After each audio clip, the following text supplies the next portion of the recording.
Yo, Kirara, kumusta?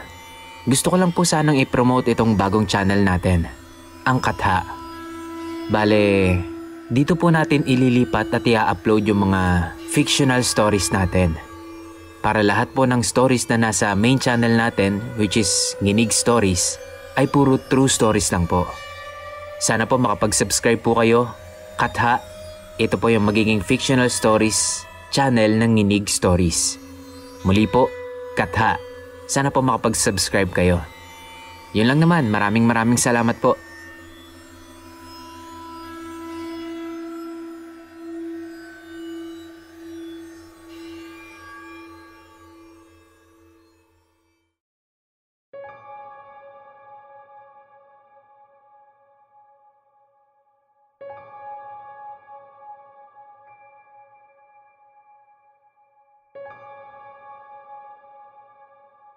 "17 years old pa lang po ako nung bawian ng buhay ang lola ko. Yung lola ko po ay isang magaling na manggagamot. Nagpapaanak din po siya ng mga buntis. Kaya kahit 10 oras na ng gabi, ay may mga pumupunta pa rin sa amin para sunduin ang lola. Kaya naman kahit kulang sa tulog at pagod pa ang lola ko, ay wala siyang magawa kapag sinusundo na siya. Hindi niya kasi matiis ang mga to. Dahil para sa kanya, bilang isang manggagamot, ay obligasyon niyang tumulong sa mga tao. Isa pa parang trabaho na din kasi niya yon. Doon din kasi siya kumukuha ng panggastos sa araw-araw at pati na sa pagpapaaral sa akin. Kaya naman nung minsang sinundo ang lola ko para magpaanak ulit, ay nagmamadali pa siyang sumama rito. Dahil sa takot ko na maiwang mag-isa sa bahay namin, sumama na rin ako. Mabilis naming tinungo ang daan papunta doon sa bahay ng mga anak. Habang nakasakay kami sa tricycle, damang-dama ko yung takot nun at ang pagtaas ng mga balahibo ko. Medyo liblib na kasi yung dinadaanan namin at talagang nakakatakot. Madilim din yung daan dahil wala pong mga poste ng ilaw doon. Ang dami ring malalaking puno. May nadaanan pa nga kaming isang sapa. Maya-maya habang binabagtas namin yung madilim na daan na yon, ay may narinig yung lolo ko na iyak ng bata.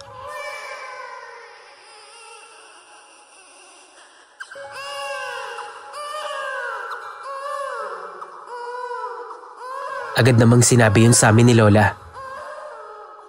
Ang ipinagtataka ko lang, kung saan naman manggagaling yung iyak ng bata na yun. Wala namang kabahayan doon sa dinadaanan namin. At puro malalaking puno at talahiban lang. Ang lola ko po ay hindi na nagtataka sa mga ganoong pangyayari. Dahil palagi niya raw kasing nararanasan yon tuwing gabing may susundo sa kanya para magpaanak. Kung minsan pa nga daw, talagang sumasabay pa daw yung aswang sa sinasakyan ng lola ko. Sobrang bango daw nun sa pang-amoy nila.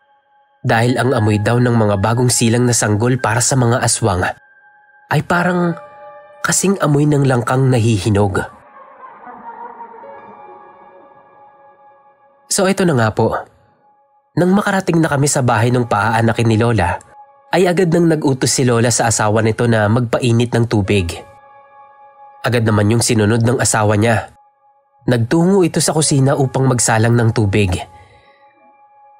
Nang mapalingon daw siya sa tricycle na sinakyan namin, laking gulat niya raw nang makita niya sa bubong nito ang isang napakalaking aso. Na kung tutuusin daw ay mas malaki pa sa kanya. Agad nitong kinuha ang itak upang habulin yung aso na yon. Pati si lolo ko nakihabol na din. Lalabas pa lang sila ng kusina nang bigla na lang daw itong naglaho na parang bula. Yung itsura daw ng asong nakita nila mukhang basang-basa. Tapos yung mga mata daw nito ay animoy sa demonyo. Tinignan niya yung bubong ng tricycle niya. May naiwan pa raw itong bakas. Basa daw yun na malagkit. Na ang hinala raw nila ay laway daw nung aswang na yon.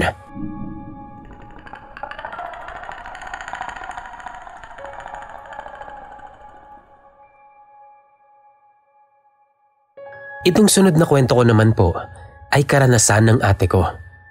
Pero nandoon din po ako. Isang araw po, pumunta sa amin si Ate Joy para ipatingin sa lola ko kung kailan daw siya manganganak. Kabuwanan na daw kasi niya noon.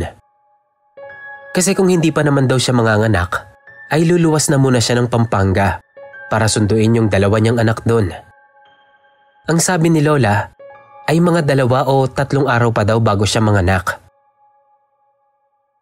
Nagtagal pa si ate noon sa amin dahil nakikipagkwentuhan pa siya kay Lola. Nandoon sila noon sa balkonahe. Sa sarap ng pagkukwentuhan namin ay hindi namin namalayang gabi na pala. 8:00 na pala ng gabi noon. Kaya naman ipinagpaalam ako ni ate kay Lola na dumuon na muna ako matulog sa bahay nila sa may kanluran para na rin daw may kasama siya sa paglalakad pa uwi. Medyo may kalayuan din kasi yung bahay nila mula sa bahay ni Lola. Pumayag naman si Lola. Sa buong paglalakad po namin sa daan papunta sa bahay nila ate, ay iisang bahay lang po ang madadaanan namin. Tapos puro palayan na at mga puno ng aroma. Sa mga hindi po nakakaalam, ang puno po ng aroma ay yung matinik na halaman. Tapos yung dahon po niya ay kahawig nung sa sampalok. Tapos namumulaklak ito ng kulay dilaw. So yun nga po. Kaya naman po kahit hirap sa paglalakad si ate, dahil nga malaki na yung tiyan niya noon na parang akala mo nga'y sasabog na pinagmamadali ko pa rin po siyang maglakad. Natatakot po kasi ako dahil sobrang dilim nung dinadaanan namin. Ang dala naming ilaw lang kasi noon yung isang lighter. Yun pong may flashlight sa dulo. At nung naglalakad na kami sa may palayan banda, ay nakaulinig po kami ng isang huni na parang may ik-ik sa itaas. Tinanong ko si ate kung narinig ba niya yun.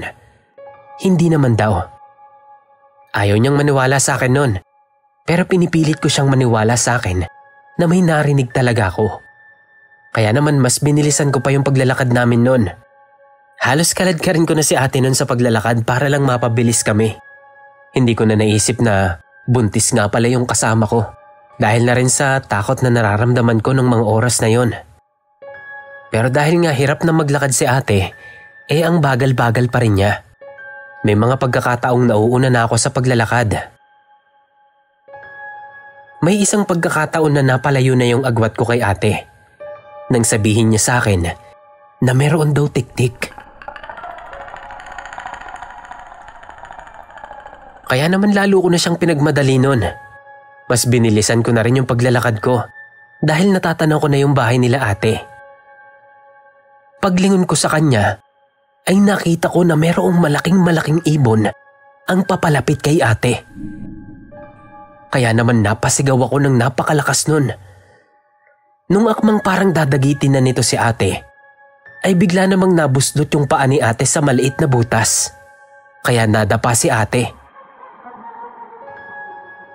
Natatakot man, binalikan ko siya para akayin. Maya-maya pa, ay nakita ko nang tumatakbo papalapit sa amin yung stepmother namin na may daladalang bawang at buntot pagi. Nadinig pala niya yung pagsigaw ko. Naulit din sa akin ni inay na kaninang-kanina pa daw paikot-ikot sa bahay yun. Kaya naman agad na nagpausok ng goma si Tiyo sa paligid ng bahay namin. Agad naming pinaupo si ate dahil pumutok bigla yung panubigan nito. Nataranta kami nun. Tapos nararamdaman pa namin na may paikot-ikot pa rin sa bahay. Naglalakad-lakad na parang may hila-hilang tanikala. Nung sobrang sakit na nung tiyan ni ate, ay hindi na nito maiwasang sumigaw dahil sa sakit. Kaya naman ginising ni inay si kuya para sunduin si lola. Para nga mapaanak na si ate. Ang kaso ayaw ni kuya. Hindi niya raw kaya ng mag-isa. Kaya naman sinamahan siya ni Tiyo. Tapos kami lang mag-iina ang naroon. Pati na yung isa kong pamangkin. Maya-maya, nakita naming kumakaripas ng takbo pabalik si kuya. Dahil sa nakita nila ni Tiyo na isang bibing puting-puti. Sinabi ni inay na magpatuloy lang daw sila sa paglalakad at wag na wag yung papansinin. Nananakot lang daw yon para hindi masundo si Lola at mapaanak si ate. Pero dahil nga takot pa rin si kuya, ay si Tiyo na lang ang nagpatuloy sa pagsundo kay Lola. Wari ko'y 3 aswang yung nagpapaikot-ikot at nakabantay sa ate ko nung mga oras na yon. Nasabi din kasi sa amin noon na yung lugar daw namin na yon sa San Juan, Batangas ay daanan daw talaga ng mga aswang.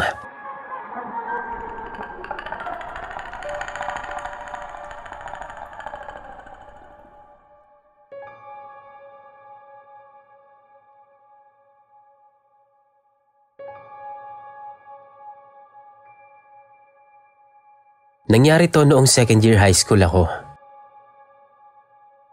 Inilibre kami noon ng tiyahin ko na magbakasyon sa Quezon, sa probinsya ng asawa niya. Medyo malapit sila sa dagat nakatira. Isang compound po yung lugar. Meron silang tindahan na malapit sa kalsada. Sa kaliwang banda naman ay may kubo kung saan nakatira yung pamangkin ng tiyahin ko kasama ang asawa niya at 2 anak. Tapos yung bahay ng tiyo kung saan kami nagstay noon. Isang gabi, pagkagaling namin ng mga pinsan ko sa tindahan, ay nakinood kami sa kubo ng pamangkin ng tiyahin ko. Nag-enjoy kami noon sa panunood at hindi namin namalayan na nagsipag-uwian na pala yung ibang pinsan namin sa bahay. Madilim na noon. Pero kahit ganon at kahit na takot kami, pinilit namin na makauwi pa rin sa bahay ng tiyo. Pero hindi nila kami pinagbubuksan kahit anong katok namin. Yung mga lalaking pinsan namin ay nasa sala noon at naririnig namin na nagkukwentuhan pa. Tapos bigla silang tumahimik nung marinig nila yung pagkatok namin. Eh di wala na kaming nagawa ng pinsan na kasama ko. Bumalik na lang kami sa kubo para doon makitulog. Pinatuloy naman kami at sa sala nila kami pinapwesto para matulog.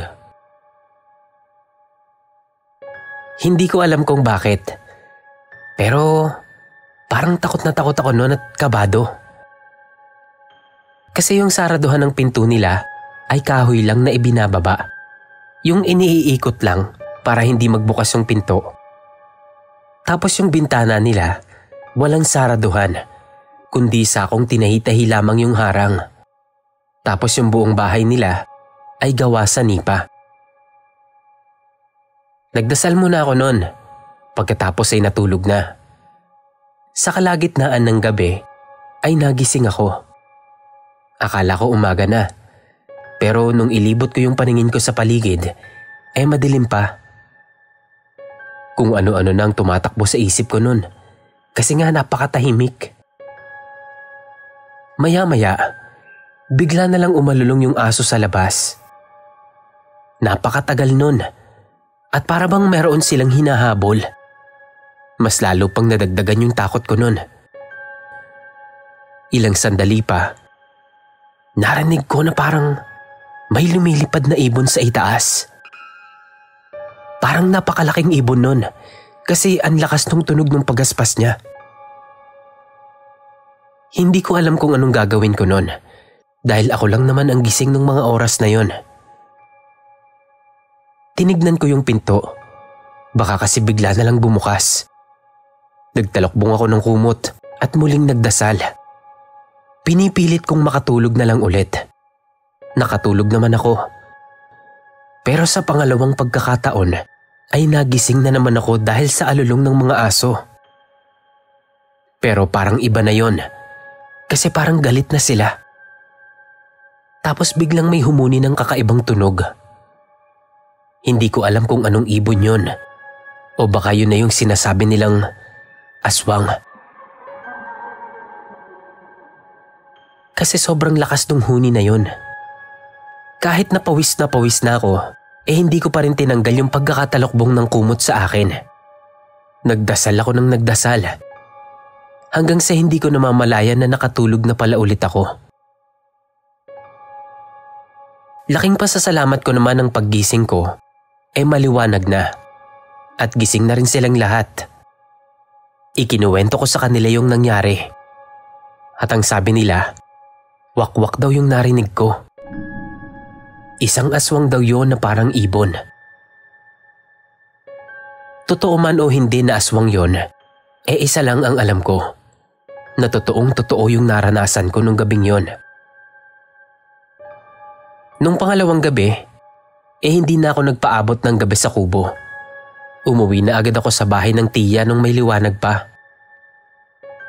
Sabi niya sa akin, yun daw may-ari ng kubo na tinulugan ko kagabi ay may anak na buntis na siya raw palang pinupuntahan ng aswang doon.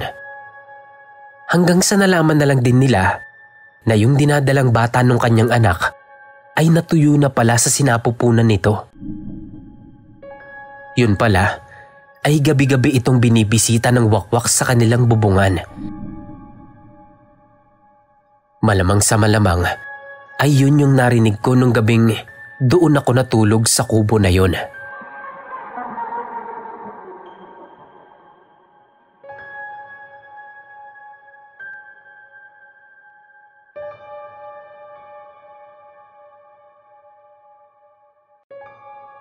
Never akong naniwala sa ganyan, lalo sa aswang.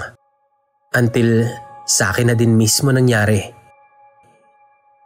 Buntis ako noon. Nasa subdivision ng bahay ng kapatid ng nanay ko.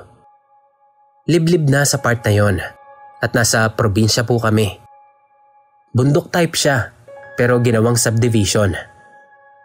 7 months akong buntis noon. Okay naman ang lahat. Smooth lang ang pagbubuntis ko noon. Until pumunta nga kami doon sa bahay nila tita. Hapon na kami pumunta doon. Padilim na. Kaya pala yung pinsan ko, todo ang alalay sa akin. Hanggang sa gumabi na nga. 11 PM na nun. Ewan ko. May urge sa akin na gustong gusto ko talagang umuwi ng 11 PM. Pinipilit ko sila. Nung una ayaw nila. Pero napapayag ko din sila since mababait naman yung mga pinsan ko. Napapayag ko rin na ihatid nila ako kahit nasa taas pa kami. 4 kami sa motor. Nasa gitna ako. Anak ko yung nasa pinakaunahan. Driver yung pinsan ko na nasa gitna at nasa likod naman yung pinsan ko. Habang nagdadrive daw yung pinsan ko, ramdam niya na parang may humihila sa manibela papunta doon sa bangin, which is very unusual. Kasi never pang nangyari yon kahit umuwi din sila doon ng mas late pa. Simula doon hanggang sa highway, ganun daw. Hindi niya sinasabi sa amin kasi baka matakot kami. Hanggang sa nakarating kami sa may amin na marami ng tao kasi nasa may parteng bayan na kami. Malapit rin kami sa simbahan. Doon na lang daw nawala yung parang humihila sa manubela. Pinabaunan nila ako ng asin at kalamansi hanggang sa pagtulog ko daw yon. Pero iniwan ko lang yon sa may dining namin at tumulog na nga ako. Kinabukasan ng gabi, may biglang lumagapak ng napakalakas sa bubong namin. Sa ilang buwan kong pagbubuntis, yun lang yung time na may ganoong senaryo. Simula nung pumunta ako dun sa bahay ng tito ko at umuwi ng madaling araw. Lahat ng unusual na pangyayari ay nagsimulang mangyari sa akin kinabukasan nun. Tuwing gabi yun, between 11 PM to 3 AM. Nakakatakot yung talon niya. Yung alam mong hindi siya pusa. Kasi buong buo yung tunog ng pagtalon niya. At talagang mabigat siya. Hindi yung tipikal na pusa na hindi naman ganoon kalakas ang talon. Gabi-gabing ganon. Gising lagi yung ate ko ng ganoong oras. Kasi malakas din ang pakiramdam niya na hindi nga pusa yun. Minsan mag-aala pusa siya na parang may kaaway. Pero ramdam mong mag-isa lang naman siya sa bubong namin. Ramdam namin yung paglalakad niya. At sa gabi-gabing yun, parati siyang sinisigawan ng ate. Palagi niyang pinapaalis habang ako ay nasa kwarto lang at binabantayan niya. May katabi akong asin, kalamansi at bawang. Until one night, nagsimula akong duguin. Hindi naman namin pinapansin. Kasi sabi ng tita kong nurse, baka napagod lang daw ako. Nawala naman siya nung sumunod na araw. Pero mas lumala yung pagdurugo nung mga sumunod na araw. Ang masama pa nun, 9:00 ng gabi yun nangyari. Nag-decide yung partner ko na dalhin na ako sa ospital. Pagdating naman namin doon, mas lumala yung pagdudugo ko. 2 cm na ako. Iyak ako ng iyak kasi 8 months pa lang yung tiyan ko. At yun daw ang pinakadelikadong buwan para sa baby. Kasi kapag lumabas daw ang baby, pwede siyang mamatay. Kasi wala daw baby ang nabubuhay ng 8 months. Usually 7 months daw ang nabubuhay. Matagal akong na-confine sa ospital. Parang lalong lumala doon sa mga sumunod na araw. Hirap na hirap ako noon. Mabuti na lang at hindi ako pinabayaan ng partner ko. Inabisuhan kami ng doktor na mag-bed rest na daw muna ako hanggang sa makapanganak. Hanggang sa nakauwi kami ay ganoon pa rin. Dinudugo pa rin ako. Pero may mga gamot akong tinitake na pampakapit. Tumawag din kami ng manghihilot o albularya. At sinabi niya nga sa akin na nasundan daw kami ng aswang galing doon sa subdivision na pinuntahan namin. Alam naman ng mga tito ko na may aswang doon sa may taas na part ng bahay nila. Ako lang kasi itong mapilit sa mga pinsan ko noon. At since tulog na nga sila noon, hindi na nila ako napigilang umalis. Sobrang sising-sisi ako noon. Sana naniwala na lang ako. At simula nga po noon, ay naniniwala na ako na hindi lang talaga tayong mga tao ang nandito sa mundo. Meron pa rin ganyang mga klaseng nilalang dito sa mundong ginagalawan natin. At ang advice sa akin ng albularya ay wag na wag daw akong lalabas ng gabi. Parati daw akong magdasal. Dapat daw ay palagi akong may katabing kalamansi, asin at bawang na nakalagay sa isang plastik. Patuloy pa rin kaming nakakarinig ng may tumatalon sa bubungan namin. Tatalon, lalakad, at magsasapusa. Paulit-ulit lang na ganon hanggang sa nanganak na ako. Nung nanganak na nga ako, ay nawala na din yung tumatalon sa bubong namin. Natalo namin siya. Nagawa kong iligtas ang anak ko. Kung nanganak ako ng 8 months, malamang ay nakuha niya ang baby ko.